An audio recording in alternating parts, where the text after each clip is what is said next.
Buenas noches, tengan todos ustedes.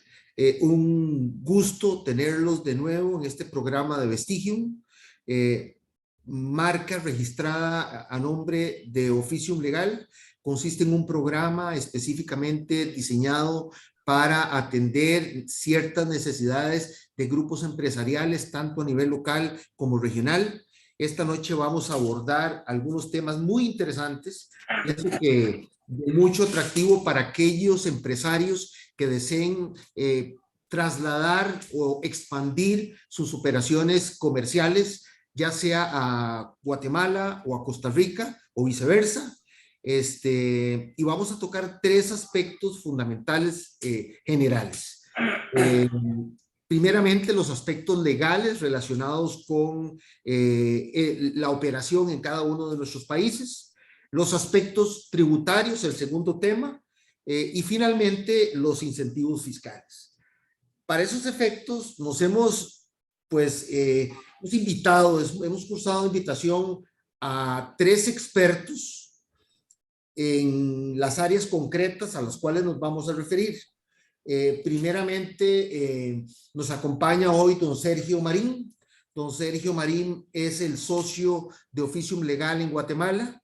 Tiene más de 30 años de experiencia en las áreas de su expertise y tiene una especialidad en Derecho Mercantil y Corporativo.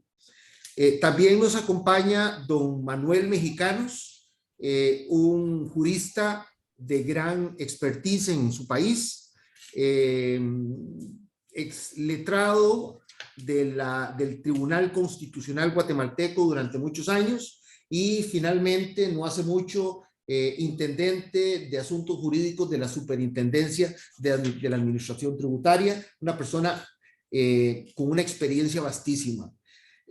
Finalmente nos acompaña de Costa Rica don Eduardo Rodríguez. Don Eduardo es socio del Grupo Camacho Internacional, es experto en temas tributarios, tiene más de 12 años de experiencia y tiene una maestría en dirección de empresas del Instituto Tecnológico y una especialidad también en estudios de economía y máster en empresas con especialidad en estructuración financiera de la Escuela de Arte de Alta Dirección y Administración de Barcelona. Un gusto tenerlos por acá hoy, muy amables por haber aceptado la invitación. Primeramente, quisiera, como les había adelantado, abordar un primer aspecto, que es el relativo a los aspectos legales de constitución de una sociedad anónima en cada uno de nuestros países. Quisiera primeramente que don Sergio, socio de Oficium Legal Guatemala, nos refiriera cuál es la forma de constituir una sociedad anónima allá en Guatemala y cuáles son los requisitos que se requieren para esa operación. Adelante, don Sergio. Gracias, Juan Carlos, y buenas noches a todos. El sistema legal guatemalteco, como en general el latinoamericano, funciona básicamente a través de constituir sociedades mercantiles ante notario público. De momento, eso significa que los socios deberán comparecer personalmente para que puedan pagar y suscribir las acciones que constituyan, en el caso de una sociedad anónima, o las aportaciones de otras figuras. Aunque debo aclarar que si bien hay varios tipos de sociedades mercantiles, la sociedad anónima sigue siendo la figura privilegiada por los accionistas, aunque, mi opinión personal, a raíz de las reformas que se introdujeron en el Código de Comercio, que eliminó las acciones al portador, y pasaron por ley a ser nominativas, la sociedad de responsabilidad limitada se convierte en una figura buena que nuevamente debe ser considerada, sobre todo porque facilita aspectos de transmisión patrimonial en caso de fallecimiento del asociado. Es un poco más claro el procedimiento que en el caso de la acción, que muchas veces en el caso de Guatemala, en el caso de un proceso sucesorio, se requiere una opinión de la Superintendencia de Bancos. Entonces, Sí, perdón. disculpa, una pregunta. ¿Cuántos socios se requieren para constituir una sociedad anónima?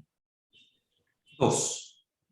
Con dos socios se constituye una sociedad anónima en Guatemala. Pueden ser extranjeros ambos, pueden ser individuales o jurídicas, y no es necesario que haya un administrador guatemalteco.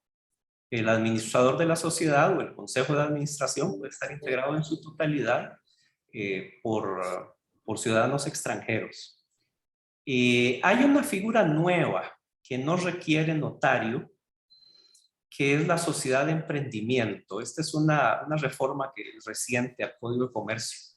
Y la sociedad de emprendimiento se hace mediante formulario con firma electrónica avanzada, tanto para la suscripción del documento constitutivo como para la elaboración del nombramiento del representante legal. Pero es una figura muy nueva, tiene un tope de operación que es de 650,000 quetzales al año, y estamos hablando de unos $125,000 al año. La idea de esta sociedad de emprendimiento es que sea eso, es una sociedad que comienza con una idea muy novedosa, disruptiva, y por eso una vez alcanza ese tope, debe transformarse por ley en una de las figuras mercantiles contempladas en el procedimiento normal. Debo indicar que hay unas deficiencias en el reglamento o alguna dificultad cuando fue elaborado para dar el marco legal adecuado a esta norma, que ha hecho un poco difícil que las sociedades pasen el tamiz que requiere el Ministerio de Economía para calificar el objeto de la sociedad lo suficientemente característico para que configure una sociedad de emprendimiento. Don Sergio, decir, sí. Perdona que te interrumpa. Esa sociedad requiere del nombramiento de una junta directiva. ¿Y cuántos miembros requerirían en la junta directiva? No. Las sociedades guatemaltecas no requieren junta directiva necesariamente, pueden tener administrador único. El tema con esta sociedad más bien ha sido un poco la dificultad reglamentaria, y hasta el año pasado creo que solo habían calificado 40 empresas en el registro mercantil bajo esta modalidad. Entonces, aún hay que vencer un poco el concepto del funcionariado sobre lo que debe o no debe ser emprendimiento. Entonces, es interesante, don Sergio, disculpa que te interrumpa, porque Costa Rica es muy parecido. Es similar, la constitución de la sociedad anónima debe constituirse ante notario público, debe trasladarse, los que constituyen la sociedad anónima, debe trasladarse para efectos de suscribir el protocolo. Igual se puede hacer por mandato debidamente apostillado. Una particularidad, en el caso de que se trate de socios extranjeros, se requiere el nombramiento de un agente residente, es obligatorio, es un requisito legal sine qua non, que es una particularidad. Quizás sobre ese mismo tema, don Eduardo, ¿alguna acotación específica sobre la sociedad anónima que quisieras particularizar? No, básicamente, bueno, en Costa Rica la particularidad de las sociedades anónimas pasa parecido con las SRL. Tenemos las sujeciones tanto con lo que es impuesto de renta como, bueno, eventualmente todo lo del IVA, y tiene particularidades de la forma como tienen que tributar. Después de la reforma del 2018, que empieza a partir del 2019 a funcionar, si yo facturo menos de 109 millones, tengo una forma de tributar, o sea, una escala disminuida, mientras que si facturo más de 109 millones, voy directamente al 30%, que es distinto a que si lo hago como una persona física en cuanto al negocio como tal, lo cual es importante tomar en cuenta si quiero formar una persona jurídica como tal.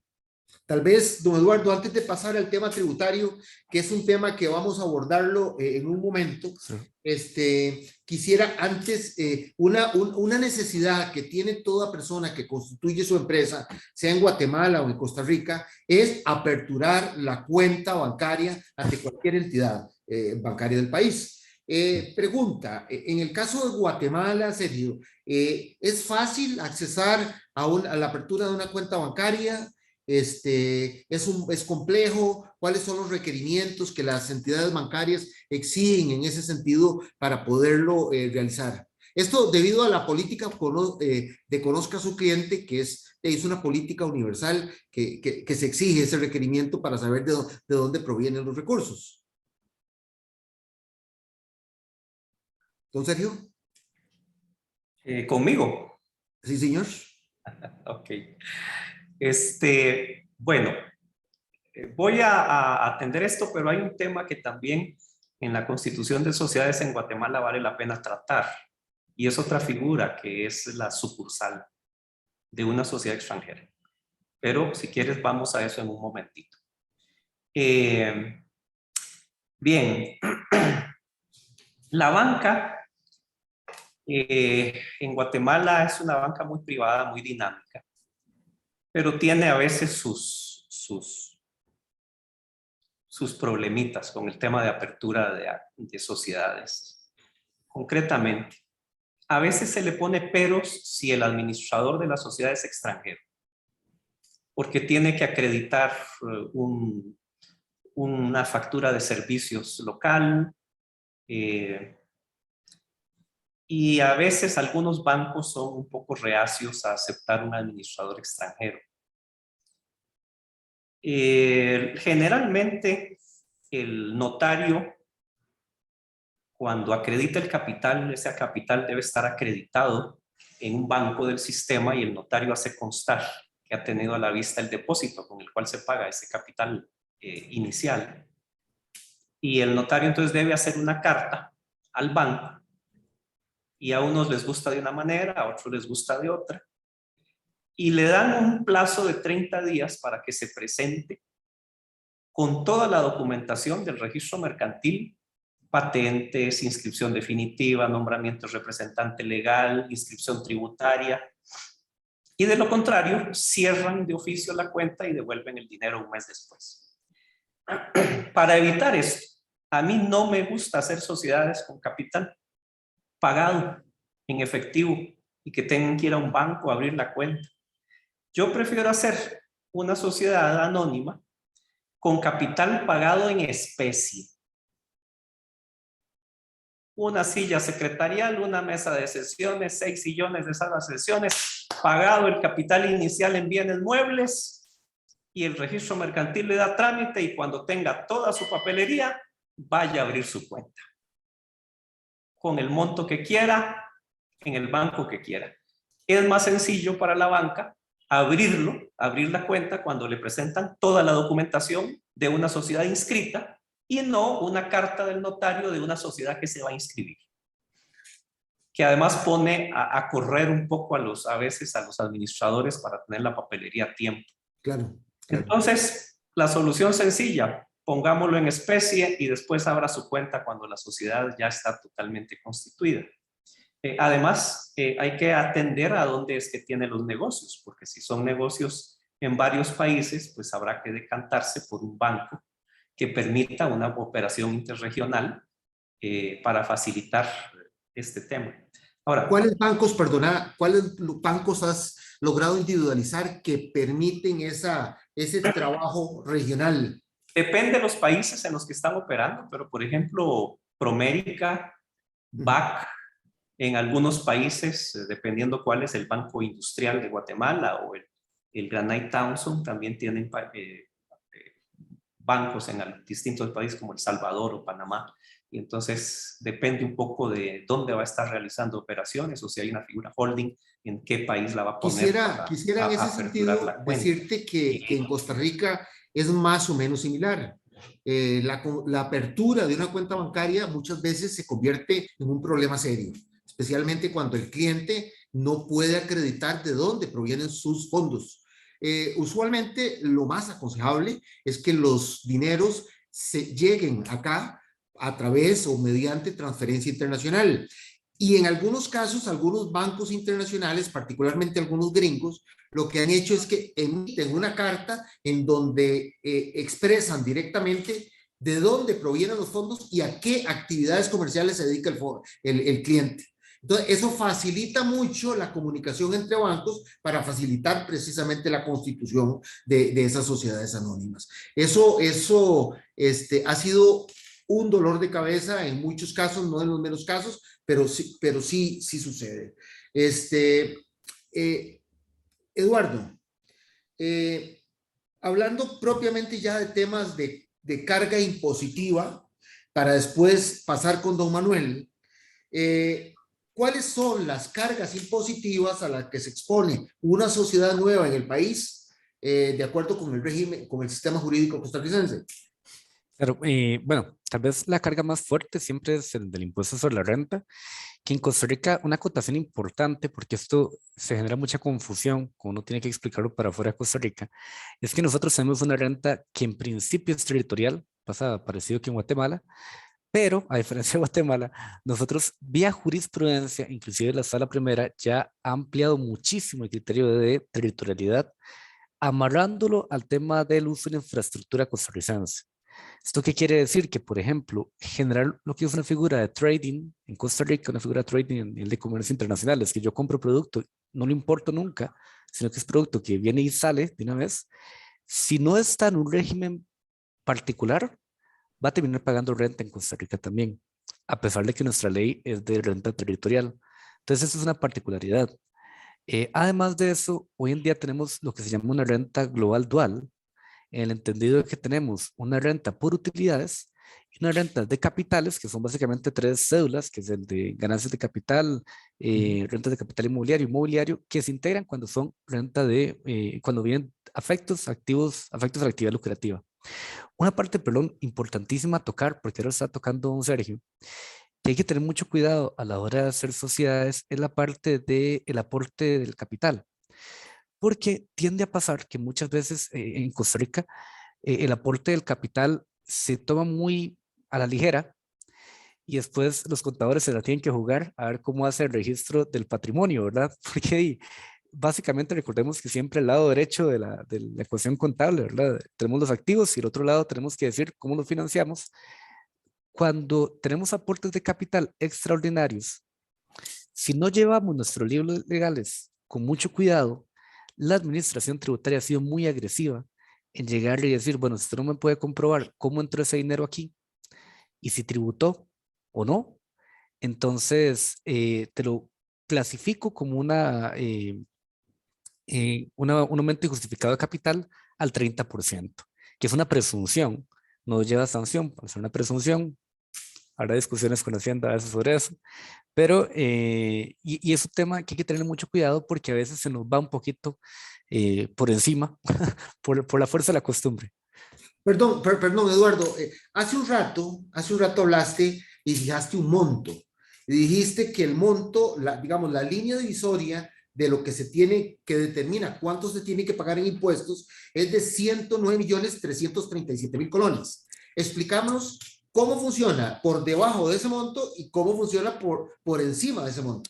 Claro, vamos a ver, si la facturación, es decir, los ingresos brutos como tal, superan ese monto, la renta va a ir al 30%. Es decir, la renta neta va a ir al 30%. Ahora, ¿qué pasa? Si yo tengo la renta de utilidades, perdón, si yo tengo por debajo de ese monto, entonces me voy a una escala progresiva en donde los primeros 5.700.000 van a ir al 5% de la renta neta, los primeros 5.700.000 netos, perdón. De ahí brincamos a 7 millones, que vamos con 10%, de ahí a 12 millones y de después a 15 millones. Y entonces vamos con 5, 10, 15 y 20% para arriba.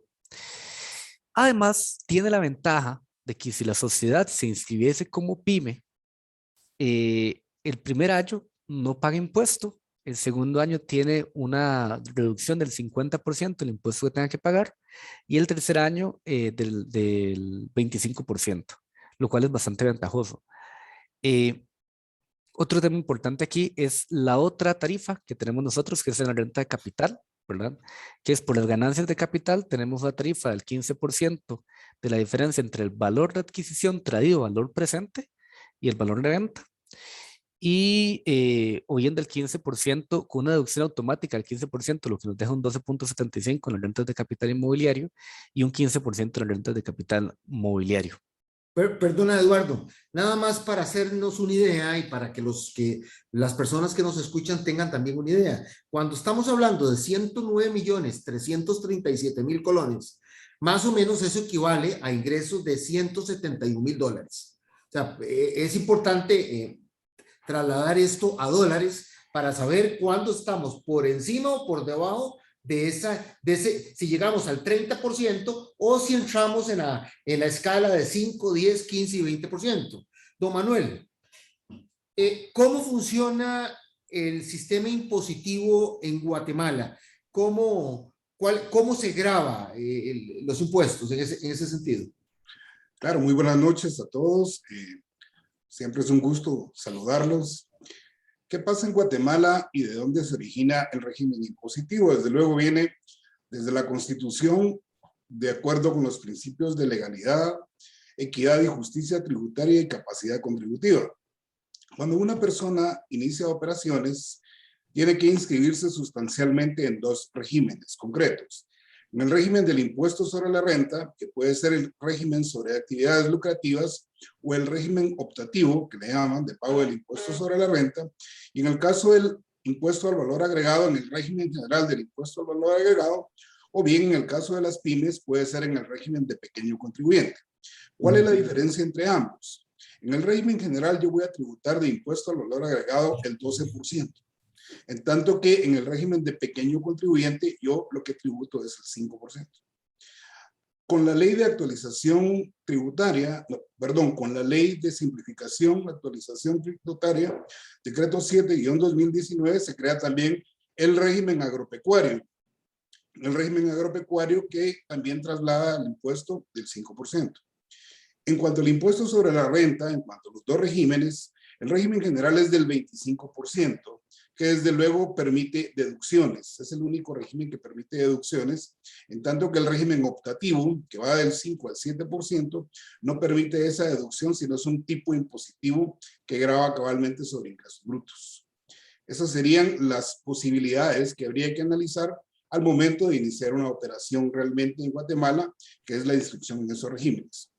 Ahora bien, también el contribuyente debe inscribirse en el régimen del impuesto de solidaridad. Ese es otro impuesto parecido al impuesto sobre la renta, que también se toma en cuenta sobre margen bruto o sobre activo fijo. Hay un porcentaje sobre eso. La ventaja de esto es que este impuesto, que se paga también trimestralmente, puede ser acreditable al impuesto sobre la renta, o bien el propio impuesto sobre la renta puede ser acreditable al impuesto de solidaridad. Tiene que ser acreditables ambos. De lo contrario, ciertamente habría algún problema de inconstitucionalidad porque ambos tienen una base bastante parecida a Juan Carlos. Muchísimas gracias, Manuel. Muchísimas gracias. Eduardo, una precisión. En cuanto a la deducción de gastos que tocaba Manuel, ¿cómo funciona en Costa Rica el tema de deducción de gastos? ¿Se puede en todos los casos aplicar deducción de gastos o hay ciertas limitaciones? Vamos a ver, sobre el régimen de utilidades, tenemos limitación, bueno, las limitaciones del gasto deducible, que sea un gasto útil, necesario, pertinente. Hay ciertas limitaciones que nos presenta la ley, por ejemplo, el derecho de llave, el aviamiento no es amortizable y esa amortización no es un gasto deducible, por ejemplo, para las compañías. Lo que hay que tener mucho cuidado porque a la hora de hacer compra de empresas, muchas veces lo que uno genera es el goodwill por el valor residual y este no va a ser un gasto deducible futuro para al efectos de impuestos sobre utilidades. Esto estamos hablando del impuesto sobre utilidades. En las rentas de capital, pues tenemos la deducción automática en rentas de capital inmobiliario del 15%. Mobiliario no tenemos deducción. Y en las ganancias y pérdidas de capital, pues tenemos el tema del valor del activo, del valor presente, o bien hay una renta optativa que si yo adquirí el activo antes del periodo fiscal, de la reforma fiscal, puedo irme al 2.25. Para los no residentes, cuando hacen ventas de activos, nos vamos al 2.5% sin deducción. Y en las personas físicas, que entramos con otros rangos también, ¿verdad? Que ahí empezamos en el 10, 15, 20 y 25%, tenemos una deducción automática sin necesidad de comprobante del 25% de mis ingresos, que también se puede aplicar sin necesidad de comprobante como tal. Ok, muy bien, muy bien. Un tema interesante, existe, don Sergio, un régimen de incentivos fiscales para las empresas que ingresan en la jurisdicción doméstica de Guatemala. No se te escucha. Me corregirá mejor el licenciado Mexicanos, que es aquí el experto en ese tema. Muy Pero bien, muy bien. yo diría lo siguiente. Si se acogen al beneficio de las zonas francas, que ha sufrido una reforma reciente para permitir un mayor número de actividades susceptibles de acogerse a la ley de zonas francas, ciertamente hay un beneficio fiscal en el impuesto sobre la renta clarísimo. Pero en mi opinión, poco experta en el tema específicamente fiscal, el tema más interesante aquí es que el régimen del impuesto sobre la renta es estrictamente territorial. Y entonces, al ser tan estrictamente territorial, permite que los traders, como nos comentaba hace un momento el licenciado Rodríguez, sí puedan realizar operaciones que aunque no toquen, mejor dicho, que no tocando territorio guatemalteco y siendo pagadas fuera de territorio guatemalteco, aun cuando sean cuentas a nombre de la sociedad anónima guatemalteca en una sociedad, en un país extranjero, que por ley están obligados todas las sociedades a reportar cuentas en otras jurisdicciones, ese movimiento, esa renta, esa utilidad no está afecta al impuesto sobre la renta. Y lo hacen con tal desparpajo, podemos decirlo, que incluso en los estados financieros claramente identifican esas rentas como rentas no afectas al impuesto sobre la renta. Y entonces eso es, en mi opinión, una enorme palanca de operaciones para sociedades constituidas en Guatemala, pero aquí el licenciado Mexicanos es quien más nos puede abundar en ese tema. Lo Don mío es Manuel. puramente empírico. Claro, gracias. Gracias, Marcelita. Don Manuel. Sí, es correcta la apreciación del licenciado Sergio Marín y tiene que ver mucho con el régimen territorial del impuesto sobre la renta. Es totalmente, suscribo todo lo que dijo el licenciado Marín. Suscribo también lo que dijo relacionado con la última reforma a la ley de zonas francas, que eso propicia introducir aún mayores actividades comerciales a ese régimen especial. Y en efecto, lo que ocurre a veces, y hay que decirlo así abiertamente, es la complicación en la que a veces incurre la administración tributaria en entender qué actividades puedan estar exentas y qué actividades puedan estar no afectas, que es a lo que decía alusión el licenciado Marín, ¿verdad? Que no necesariamente es lo mismo. Es decir, y en esos casos, como bien lo dijo también Sergio, en los estados financieros se plasma definitivamente que son ingresos no afectos. Y déjenme decirles que en la administración tributaria, cuando se formulan consultas de las denominadas consultas vinculantes que los contribuyentes le formulan a la administración, este tema es bastante recurrente. Y lo que quiere el contribuyente es la opinión por escrito de la administración tributaria donde se diga efectivamente ese ingreso no es afecto porque no se generó dentro del territorio de Guatemala. Y ya con la opinión de la administración, pues ya no habría ningún problema para ingresarlo como un ingreso no afecto. Gracias, don Manuel. Don Eduardo, en el mismo tema, ¿qué podría usted añadirnos al respecto? Bueno, de hecho, es todo un tema para el tema de Costa Rica, porque nuestra ley en el principio tiene una renta territorial y eso pues no lo da, porque la jurisprudencia ha ido en otra vía. Entonces, ahí sí, para el tema de Costa Rica se convierte en una herramienta muy importante los regímenes especiales, como es el de zonas francas, en donde tenés que tener inversiones de $350,000 hasta $2 millones, dependiendo inclusive de dónde te coloques. Nosotros aquí tenemos lo que llamamos el gran área metropolitana, que es como el centro del país. Si lo hacemos en zonas extendidas del país, la inversión disminuye y el plazo de exenciones de impuestos, que inclusive incluye patentes municipales, aumentan. Y también tenemos lo que es el régimen de perfeccionamiento activo, que es para reexportaciones, básicamente cuando yo traigo algo para hacerle una modificación y volverlo a exportar. Son dos regímenes especiales que hay que ir por ellos, son regímenes subjetivos, es decir, yo me tengo que afiliar como sociedad a este régimen y es de suma importancia y muy útil. Por ejemplo, inclusive los procesadores, una reforma que se hizo fue para que las empresas procesadoras en zona franca puedan vender a lo interno del país y siguiendo estar exentas en impuestos sobre la renta, lo cual fue una modificación interesante al tema del régimen. Pero a efecto de nuestra renta territorial, es súper común encontrar discusiones, particularmente de personas extranjeras que se dan con el principio de reserva de ley, lo cual va súper bien y yo me adhiero a todo lo que dicen. Lo que pasa es que a nivel jurisprudencial ya lo hemos batallado tanto y lo hemos perdido tanto porque la administración tributaria lo ha extendido demasiado, que es un tema que ya mejor no jugársela, como diríamos aquí. Muchísimas gracias, don Eduardo.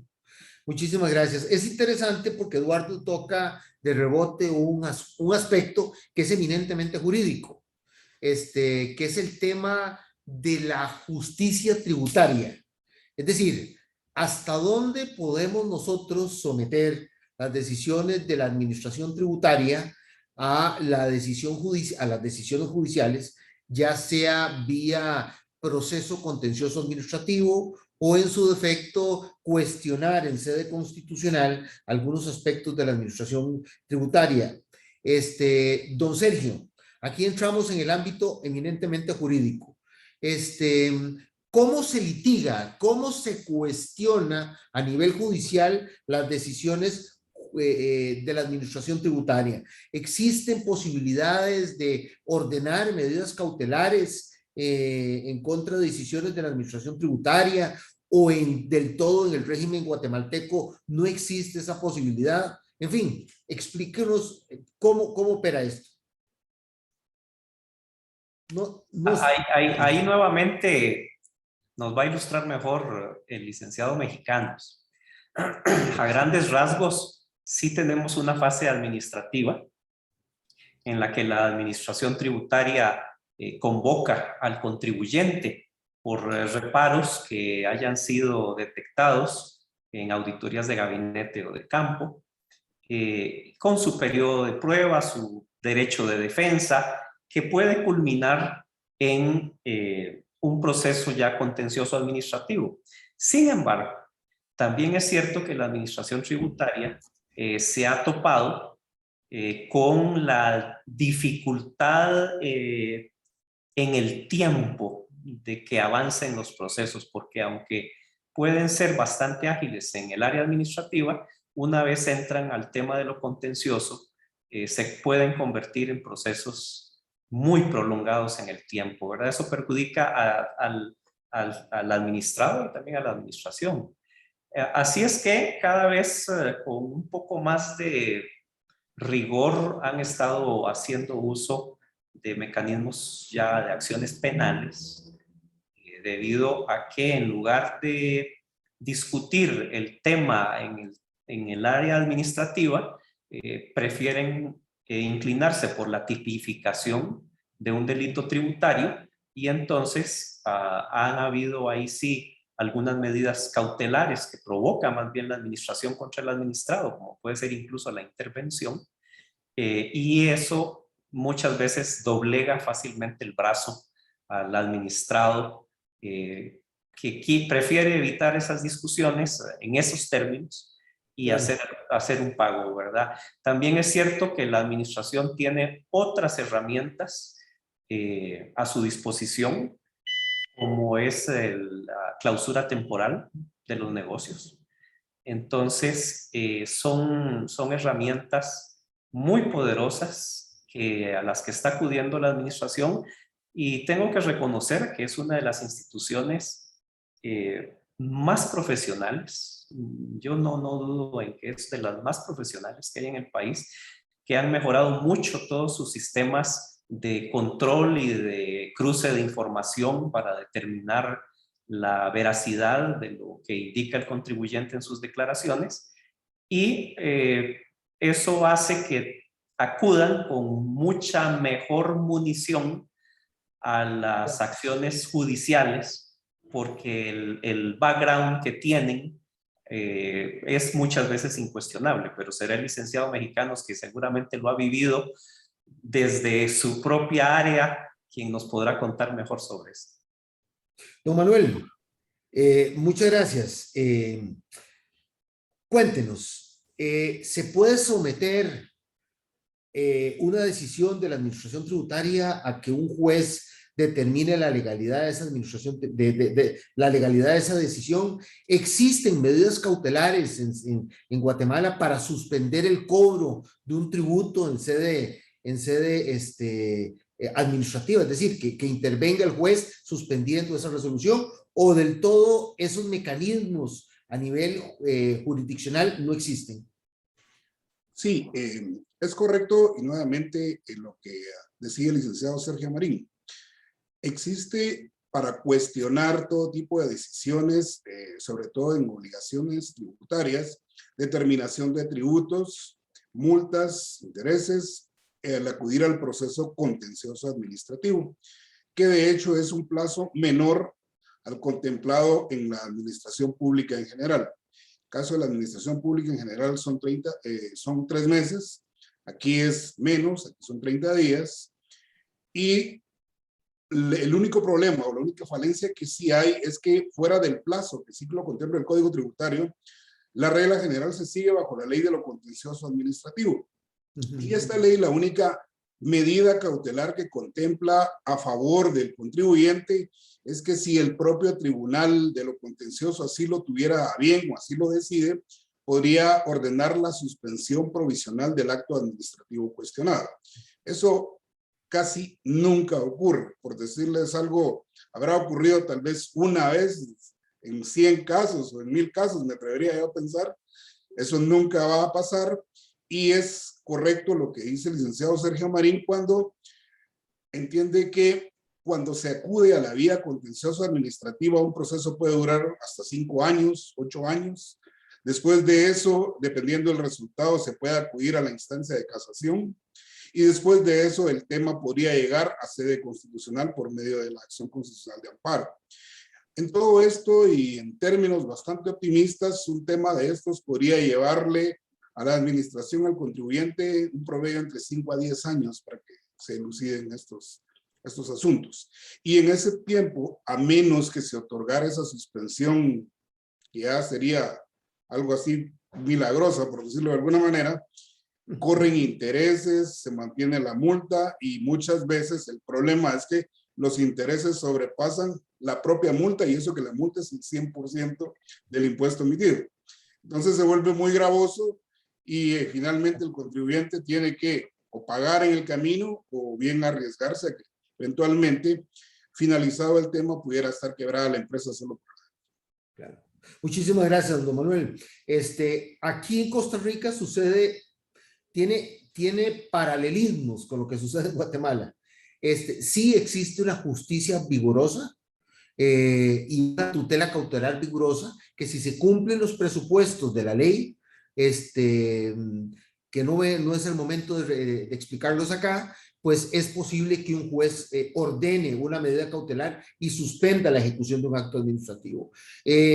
Los efectos colaterales son los mismos, genera más impuestos, genera, más intereses sobre la deuda, entonces eso se convierte en un desestímulo importante. Igual se han dado casos en donde el juez ordena la suspensión de un acto de la administración tributaria y ordena también una cautela, una medida cautelar, digamos, en donde le pide al administrado que afiance ese monto para poder discutir judicialmente eso. Sí se ha dado, no son los casos los menos.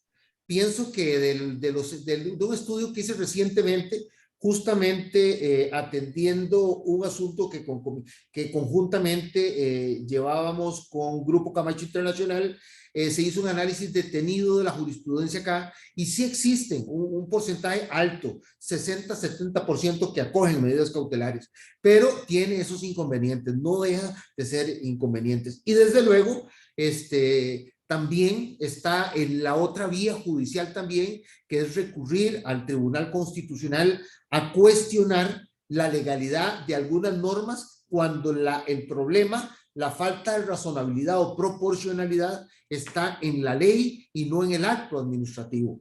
Entonces, en esos casos también se puede discutir ese tema. Don Eduardo, ¿alguna precisión específica al respecto de su experiencia? Claro, no, bueno, básicamente lo que mencionas es sumamente importante. Aquí en vía administrativa nosotros tenemos lo que es el Tribunal Fiscal Administrativo, que en buena teoría es distinto a la administración tributaria, pero se ha cogido casi todo lo que es la administración últimamente. Entonces, a veces brincárselo suena como bastante útil en cuanto a economía procesal. Y tal vez una precisión que fue un caso que resonó bastante hace relativamente poco, es que Costa Rica, si hay un dolo comprobado en el periodo fiscal analizado, hay una evasión de impuestos que ronda aproximadamente los $700,000, un poco más, $750,000, estaríamos frente a un caso penal, que es algo particular porque de hecho nunca habíamos tenido una sentencia penal hasta hace aproximadamente un año y medio. Creo que fue el primer caso penal que tuvimos, que un día a todos nos paró un poquito la peluca, ¿verdad? Porque ya pareciera que la administración se lo está tomando más en serio. Temas de procedimiento serán discutibles en siempre, pero bueno, ya fue el primer caso penal que tuvimos a efecto tributario. Muchísimas gracias, don Eduardo. Pues antes de ir cerrando, quisiera darle la palabra a cada uno, iniciando con don Sergio, para ver si quisieran hacer una acotación final, alguno de los temas que tratamos o hacer referencia a algo que tenga especial importancia para cualquier empresa que quiera incursionar en cada uno de los países. Para esos efectos, le doy inicialmente la palabra a don Sergio para que haga su alegato de cierre. No se te escucha. Se nos había quedado un tema en el tintero y es el de las sucursales. O sea, hay empresas extranjeras que por diversas razones, especialmente si participan como proveedores del Estado, se instalan en Guatemala y debido a que deben de pasar por un registro general de adquisiciones del Estado que califica la experiencia y la capacidad económica del proveedor. Entonces hay empresas que en lugar de constituir una sociedad local que tendría experiencia cero y tendría capital muy bajo para poder enfrentar una licitación o alguno de los procedimientos contemplados por la ley de compras, prefieren constituirse en Guatemala como una sucursal. Muy bien. Es un procedimiento relativamente sencillo. La ley nos permite que esta sucursal pueda o bien operar temporalmente por 2 años o bien operar indefinidamente en el país. Este es uno de los pocos casos en que sí se requiere que haya un abogado guatemalteco con todas las facultades de apoderado generalísimo, como dicen en Costa Rica, a la que además el Estado impone una fianza por responsabilidades que eventualmente pueda enfrentar la empresa de $50,000 habitualmente, además de obligarse a responder con sus bienes de país de origen en el caso de ser necesario. Entonces, hay empresas que trasladan toda su personalidad jurídica al país a través de la sucursal, precisamente para cubrir ciertos nichos específicos que requieren su experiencia y su capacidad económica. Hay otro tema interesante aquí que a veces a algunos sorprende, a algunos, sobre todo los centroamericanos y más los ticos, les sorprende saber que los ciudadanos nacidos dentro del antiguo territorio de la Federación Centroamericana, cumplidos ciertos requisitos, son guatemaltecos de origen. Esto quiere decir que son guatemaltecos no naturalizados, no nacionalizados, sino como si los hubieran parido en el Parque Central. La ley guatemalteca, la Constitución guatemalteca, para ser más preciso, otorga, más que otorga, reconoce la calidad de guatemalteco. Y entonces, esto es interesante para algunos ciudadanos centroamericanos, incluso Belice, excluido Panamá, pero sí costarricense, porque puede ser interesante para algunos temas de tributación. Es definitivamente muy interesante cuando la sociedad extranjera trae personal y debido a temas laborales hay ciertos porcentajes de trabajadores extranjeros que se deben cumplir y que además hay que hacer ciertos pagos al Instituto Nacional de Capacitación para suplir esa vacante de un guatemalteco, y entonces se puede convertir en una herramienta para convertir a ese extranjero en un guatemalteco y obviar todos los temas de migración, de residencia, de permisos de trabajo, resolviendo con un local la operación o la gerencia de una operación. Entonces también es una herramienta muy, muy interesante que vale la pena siempre tener ahí en el tintero. Muchísimas gracias, don Sergio. Muy interesante tu acotación. No lo sabía, así que lo valoraremos en Costa Rica para los efectos pertinentes. Don Manuel, ¿alguna precisión final que quisieras indicar? Muchas gracias. Sí, en efecto, bueno, en Guatemala y en lo que es lo tributario se han dado avances significativos, hay que decirlo así. La antigua ley del impuesto sobre la renta, ahora ley de actualización tributaria, no reconocía avances, sobre todo en temas de precios de transferencia, en conceptos como cabalmente no residentes, residente, establecimiento permanente, que ya vienen en la ley de actualización tributaria y son muy útiles cabalmente en el impuesto sobre la renta. En temas puramente de avance, en materia tributaria no tenemos el avance significativo y superlativo que sí tiene Costa Rica al ser miembro de la OECD, pero Guatemala ha tratado de avanzar en algunos temas, sobre todo en tema de lo que es el secreto bancario, ¿verdad? En donde sí, en una reforma que se hizo al Código Tributario ya permite que la administración pueda incursionar en el secreto bancario. Y también la administración tributaria cuenta con herramientas tecnológicas que facilitan bastante la recaudación de los tributos. Esto anteriormente, el licenciado Sergio Marín le consta, este era un dolor de cabeza imposible e incluso no faltó más de algún abogado que decía hemos llegado al colmo de tener que plantear amparo para poder pagar impuestos. Imagínense hasta dónde habíamos llegado. Pero ahora realmente con la tecnología puesta al servicio del contribuyente, esto se ha facilitado mucho y esto se refleja en índices más elevados de recaudación.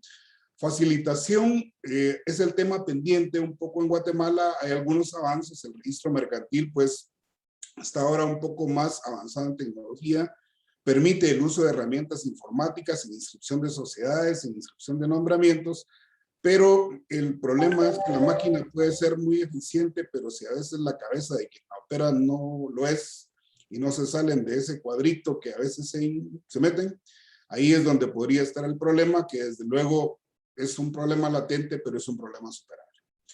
Después de eso, pues decirles que el tema de inversión extranjera en Guatemala sí tiene algunas herramientas o algunas normativas que vale la pena considerar. Guatemala, por ejemplo, es miembro de tratados de libre comercio. El problema que no se tiene es que Guatemala ha sido muy reacia en suscripción de convenios para evitar la doble imposición, y esto sí limita un poco cabalmente a la inversión extranjera. Pero fuera de esto, pues también Guatemala es miembro del Acuerdo de Facilitación de Comercio, a nivel centroamericano, Cauca, Recauca, el convenio sobre el régimen arancelario aduanero centroamericano y leyes aduaneras que ya permiten cabalmente eso, facilitar el comercio, y vamos hacia temas de desgravación arancelaria, ¿verdad? Que sí falta mucho que hacer, sí, lo reconocemos, pero creemos haber dado algunos avances significativos en ese tema. Gracias, Juan Carlos. Gracias. Muchísimas gracias, don Manuel. Don Eduardo, ¿algunas palabras finales? Claro, tal vez rápidamente, bueno, tal vez haciendo referencia al tema de los CDIs, porque Costa Rica en esto sí viene avanzando últimamente. Tenemos el de España, que ya lleva muchos años, ahora estamos con México, Alemania y con Emiratos Árabes, que es algo bastante nuevo, el de Emiratos Árabes. Vamos a ver, tal vez como palabras finales, tener en cuenta el tema de la facturación electrónica, que es todo un tema. La administración tributaria se está haciendo más tecnológica. Ya en Costa Rica lo tenemos bastante avanzado y ahora incluimos temas de clasificación en la factura electrónica del producto que uno vende, lo cual lleva una recolección de información de la administración tributaria que podría eventualmente ser muy funcional si lo saben usar. Lo que nos pasa es un poco también lo que decía don Manuel, ¿verdad? Que el tema es que maneja el caballo. Y tal vez como pensamiento final, siempre cuando se hace inversión, creo que muchas veces, y ahí se me sale lo financiero, uno piensa de una vez cuál va a ser mi TIR y cuál va a ser mi punto de retorno, ¿verdad? Y cuál voy a ganar. Pero pocas veces nos detenemos a ver las figuras jurídicas y hacer la planificación fiscal sin que pensar en la mala palabra que se ha hecho últimamente por el tema de Pandora Papers, de considerar cuáles pueden ser la exploración de planificar a efecto jurídico, que es lo que más me sirve, y efecto tributario, que es lo que más me sirve para llevar a cabo mi actividad en el país. Y tomar estas decisiones antes de entrar es algo muy importante porque el socio más jodido que uno tiene, el socio más malo que uno tiene es el Estado. Le cobra en Costa Rica el 40.5, ¿verdad? Porque es el 30 más el 15% de dividendos, 40.5% de renta y de impuesto, y solamente está cuando hay ganancias, cuando hay pérdidas no está.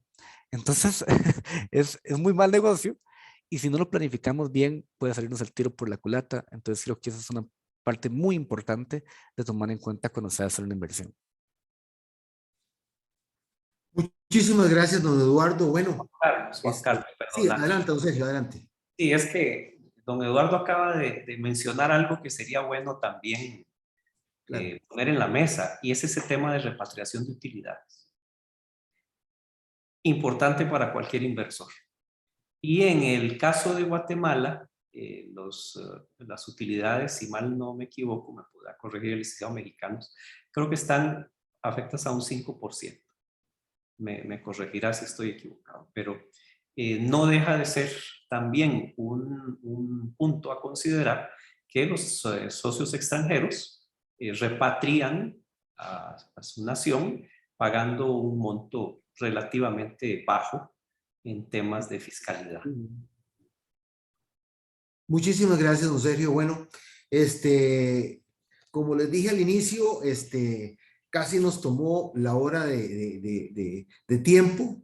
De verdad, muchísimas gracias por habernos aceptado la invitación.